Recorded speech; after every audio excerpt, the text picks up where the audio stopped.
Le 29 mars 2024 s'est tenu à Kinshasa un café d'échange organisé par la Ligue nationale des peuples autochtones pygmées au Congo, l'INAPICO en sigle, en collaboration avec l'ONG américaine Initiative pour les ressources du droit. Cette rencontre a réuni plus de 45 participants, parmi lesquels les députés nationaux, des autorités coutumières, les organisations de la société civile, des représentants de peuples autochtones pygmées et de médias. L'objectif principal de cette activité était de renforcer les plaidoyers en faveur d'une meilleure prise en compte des droits fonciers de peuples autochtones pygmées dans le cadre de la révision du projet de loi foncière en cours en RDC. L'objectif principal de ces cafés d'échange et de plaidoyer sur la nouvelle loi foncière a comme objectif principal de sensibiliser le nouveau député pour essayer de nous accompagner dans notre plaidoyer autour de la loi. Parce que la nouvelle loi foncière, dans le cadre de la réforme, consiste, on a élagué certains articles qui étaient uniquement qui concernaient les peuples autochtones. Élagué, c'est-à-dire que de nous priver de ne pas sécuriser nos terres. Or, dans la politique foncière qui existe, il y a cette sécurisation des terres des peuples autochtones, tandis que, comme vous le connaissez et vous le savez très bien, la politique foncière, c'est le plan CETA. Tandis que la loi maintenant, je dirais, c'est l'enfant. Or, si le plan CETA reconnaît que l'enfant est là, et l'enfant qui connaît maintenant un coût, le plan CETA connaît un coût, directement l'enfant va mourir. C'est le même cas avec nous, c'est pourquoi nous réunissons et les chefs coutumiers, parce que nous sommes les dépositaires des terres, nous et les chefs coutumiers, et aussi les législateurs, pour qu'on puisse voir comment nous accompagner, comme la nouvelle loi se trouve jusqu'à présent au niveau des PAJ, qu'on puisse encore réintégrer ce qu'on a élagué, on a éradiqué dans la nouvelle loi. Les députés, c'est la loi, ce sont eux les législateurs. Et puis, pourquoi nous, les chefs coutumiers? Parce que nous sommes entre nous et les chefs coutumiers. Vous savez que ce sont les chefs coutumiers qui offrent la terre. Nous nous considérons comme les dépositaires des terres inondées. Et tant que vous savez très bien, le premier habitant de la RDC, c'est les Pygmées. Et nous, en tant que premiers habitants, comment la loi peut nous oublier ou nier notre existence sur nos terres propres? Les participants ont mené des analyses approfondies sur les deux projets de loi foncière afin d'identifier leurs forces et leurs faiblesses en matière de prise en compte du droit foncier de peuples autochtones pygmées et des communautés locales. De cet exercice, 3 grands résultats ont émergé, notamment la mise en place d'une commission mixte composée des députés présents, des chefs coutumiers et des organisations de la société civile pour élancer les suivis des votes de la loi foncière.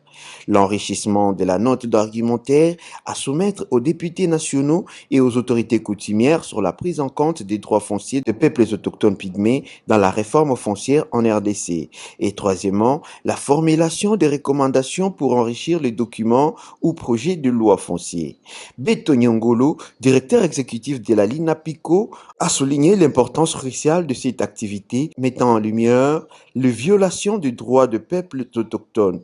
Il y avait d'abord une loi qui a été, la nouvelle loi qui a été validée par le comité de pilotage, c'est-à-dire le gouvernement. Puis la loi a été envoyée à l'Assemblée nationale. Et puis, à notre grande surprise, la loi qui a été envoyée à l'Assemblée nationale a été charcutée. C'est-à-dire tout ce qui était, toutes les dispositions qui prenaient en compte les droits des peuples autochtones, les droits fonciers des peuples autochtones ont été charcutés, élagués dans la nouvelle loi qui se trouve aujourd'hui à l'Assemblée nationale. Le parlementaire qui puisse vraiment comme tous les parlementaires dans des régions, dans des provinces où se trouvent les peuples autochtones pygmées, qu'ils puissent être vraiment de nous accompagner et de soutenir donc cette projet de loi qui se trouve au niveau du Parlement, qu'ils puissent être vraiment des défenseurs des droits fonciers des peuples autochtones à travers cette loi qui se trouve. Mbilizi, acteur social au Sud Kivu, a partagé son point de vue sur le pouvoir traditionnel sur les terres rurales comme étant le socle de tout. La disposition de la loi foncière qui dit que les sols et les sous-sols appartiennent à l'État n'est pas congolaise. Ça, c'est une question étrangère. Le fait d'avoir ravi le pouvoir des terres rurales aux traditionnels, à mon avis, c'est de là que commence le problème. La proposition que la synergie peut faire, effectivement, commence par là. Il faut remettre l'autorité des terres rurales au pouvoir traditionnel. Parce que là où les royaumes ont existé, le pouvoir traditionnel est tellement incontournable qu'on ne doit pas tout d'un coup lui ravir la terre.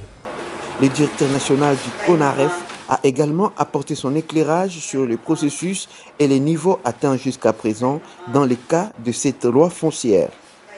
Cette loi reprend les fondamentaux de la loi de 1973, la loi actuelle. Les sols et les sous-sols appartiennent à l'État. Cette loi a l'intérêt de pouvoir sécuriser toutes les terres des communautés locales. Cette loi a l'avantage d'accorder la valeur juridique à ce qu'on appelle titres précaires détenus par la population. Vous savez que ce n'est pas tout le monde qui a accès au certificat d'enregistrement. Beaucoup, la population, c'est ce qu'on appelle les titres précaires, les livrets des logeurs, les certificats délivrés par les chefs coutumiers, etc. On veut donner la valeur juridique aussi à ces titres précaires. Nous sommes heureux de pouvoir assister à cet atelier. Et cet atelier qui voudrait relancer les plaidoyers pour qu'on puisse soumettre encore cette loi à la nouvelle législature. C'est dans ce cadre-là que j'étais avec eux pour expliquer là où se trouve le projet et comment on peut conjuguer les efforts ensemble pour que la loi puisse avancer. Les prochaines étapes consistera à réunir les commissions mixtes pour valider la note argumentaire enrichie. Il est donc essentiel que les nouvelles dispositions législatives reconnaissent et préservent le droit traditionnel de peuples autochtones, garantissant ainsi la sécurité de leurs terres ancestrales. La prise en compte de ces recommandations pourrait marquer un tournant décisif pour la reconnaissance et la protection du droit foncier de peuples autochtones pygmées et des communautés locales en RDC.